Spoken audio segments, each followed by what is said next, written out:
Alright guys, Jimmy with Mountain Bike Travel Review, and welcome back to Beginner Bike Sessions with Bryan. That is Bryan. Bryan, if you haven't seen the other videos, is just a couple months in, so we're doing some quick tutorial videos for raw beginners to help you get out there and know the basics on the trails. On this episode, we're going to focus on knowing the basic nuances of your bike and the basic functions of your bike on your first ride. Jimmy, let me stop you right there. Let's talk what we're really going to be about. Let's watch Bryan crash and burn.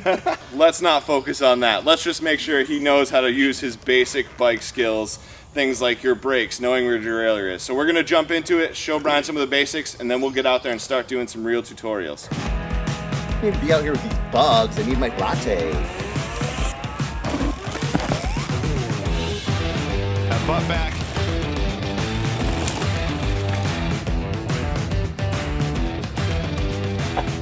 Are you ready? Yeah. Should we have these on? All right, so one of the first things we're going to talk about on your mountain bike, and one of the most powerful and dangerous things on the mountain bike, is your brakes. Brakes are a great thing. They help you slow down, they help you stop. But if you don't know the difference between your front and your rear brake and the purpose of them, they can send you over the bike pretty quickly. So Bryan, you have your front brake on the left, your back brake on the right. That's correct. First step, you got that. All right, so when it comes to your front brake is going to be slow pressure. If you lock this brake up, it's going to stop and send you over the bars. We don't want Bryan to crash. Now your back brake is more of just your slow down. You don't want to skid. If you lock on this back brake, you're going to skid, which means you lose all your traction. So most of your stopping power comes from the front, but you want a lot of control on that brake. And then you also slow with your back brake, but you don't want to lock it up. You don't want to skid. So Bryan's on his bike now. We're going to have him pick up a little bit of speed, and then I just want you to test that front brake. So now just test that front brake, come to a nice stop. See how you start to lean over the bike a little bit forward? So whenever you're using your front brake, one of the best things you can do is kind of lean your weight back a little bit. All of your momentum is going forward. When you hit that front brake, the bike's stopping and you're not. So if you lean your weight back a little bit, it's gonna make you a little more comfortable. There you go, nice. Now I want you to go around and try out the rear brake. Let's try out the rear brake. All right, so see what Bryan did there? He skidded, he squeezed the brake too hard, he lost all his traction. A little more subtle, I want you to just slow yourself down with that rear brake. Nice. It's all about control. These brakes are very strong, but as you can see, with just a couple tries, Bryan is starting to get used to it. So your front brake is all of your power, your serious stopping. Your back brake just helps you slow down. Next up, we're going to check out Bryan's dropper post. Make sure he knows how to use that. If you haven't seen a dropper post, it's basically usually a spring-powered mechanism. It can also be hydraulic, but it allows your seat to go up and down without you having to pull it up and down. So when he wants to put it down, he has a lever up front here. Now he pushes the lever. Push the seat down, it locks in place. If he wants it to pop back up, he'll push the lever, seat pops up. So when you're first getting on your bike, you just got your dropper. When you try to get on your bike, you want to make sure you drop your dropper first. It's going to make getting on your bike a lot easier. Boom, now Bryan can step over his bike a lot easier. And then the goal is once you're riding, he pops the seat up, and that's his pedaling position. So now if Bryan was going to go into something a little chunkier, a little downhill maybe, he can actually push that button, drop his seat down, and then he'll be in a much more comfortable riding position. It allows you to get lower on the bike, which means he's going to be a lot more comfortable. His balance is going to be very centered. Which it takes some getting used to. The first few times you do it, I actually rode behind Jimmy and some other guys and watched when they were dropping and lifting their post. Found myself constantly dropping my post, then lifting it as soon as I hit an uphill. But you don't have to do that. You can leave it down while you're going up your hill until you really need that strength to keep going. So the next thing we're going to talk about with Bryan is Bryan's riding position. Whenever you're riding, your momentum is always going forward. You have to make sure that your body weight is centered over the bike. The lower you can stay on the bike, the more you can make your body one with the bike, the more comfortable you're going to be. So there's two general positions. There's going to be your pedaling position and your attack position. So as you can see right now, Bryan is in your basic pedaling position. His seat is up.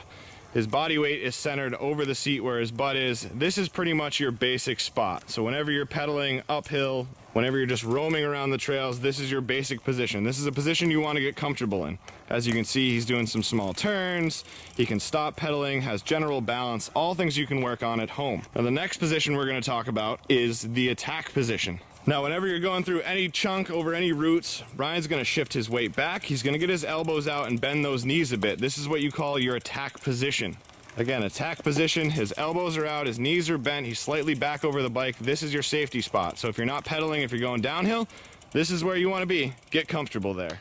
So the next thing we're going to talk about with Bryan is knowing what your derailleur is and where it is. If you break your derailleur in the woods, if you hit it on a rock, your bike will no longer be able to be pedaled. It's the one thing you always want to protect on your bike. If we look at Bryan's bike here, on the right-hand side is what you call the drive side. So on the drive side, this is what drives the bike. So you have your chain, your front chain ring, your cassette. This right here is your derailleur. This derailleur, while it may look tough, is actually pretty nimble.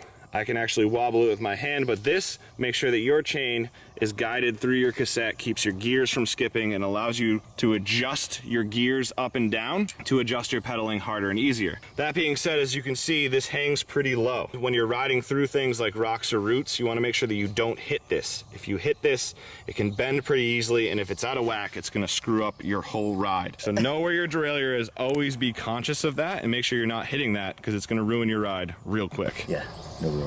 So the next thing we're going to talk about with Bryan is shifting. So he has a 1x11 on his bike, which means he has 11 gears to go through. 1 ring in the front, so 1x11 rings in the back, 1x11. The bigger the ring, the easier it is for Bryan to pedal. The smaller the ring, the harder it is for Bryan to pedal. But Bryan has this little shifter up here, so he can shift up and down with these levers.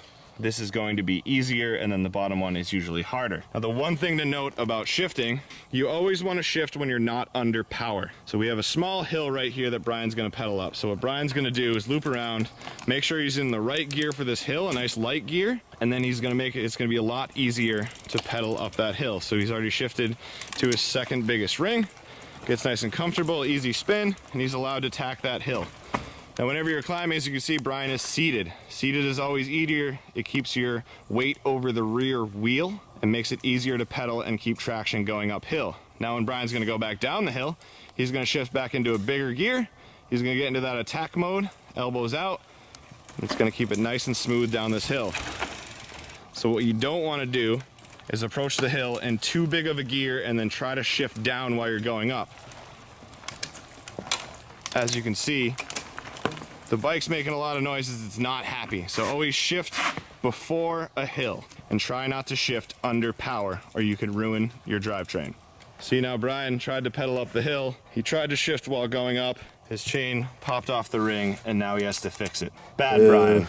Boo. Bryan will learn from this. Bryan will not do it again. So the last thing we're going to talk about is your head position and staying alert on the trail. Now, when I first met Bryan and Bryan started riding, Bryan would come into a section, a little downhill section, and he's always looking down. Most riders always have this urge to look down in front of you. Now, that's actually going to be pretty dangerous. You always want to have your head up and you want to be looking ahead. So now, when Bryan's coming down, we want to make sure his eyes are looking up the trail. You always want to be looking ahead. You want to be looking for other riders. You want to be looking for any obstacles in your way. It's going to make your ride safer for you, for others. It's also going to make your life a lot easier in preparing for obstacles that are coming up in front of you. Take 2. So that's it for the riding basics. This is Bryan's first ride. Those are some of the skills that you want to make sure that you have and just a basic understanding of the bike. We'll see you in the next videos. We'll get into some details about doing drops, manuals, some other skills that can help you become more of an advanced rider. You ready to ride, Bryan? Yeah, baby. Let's do this. Let's do it. Like my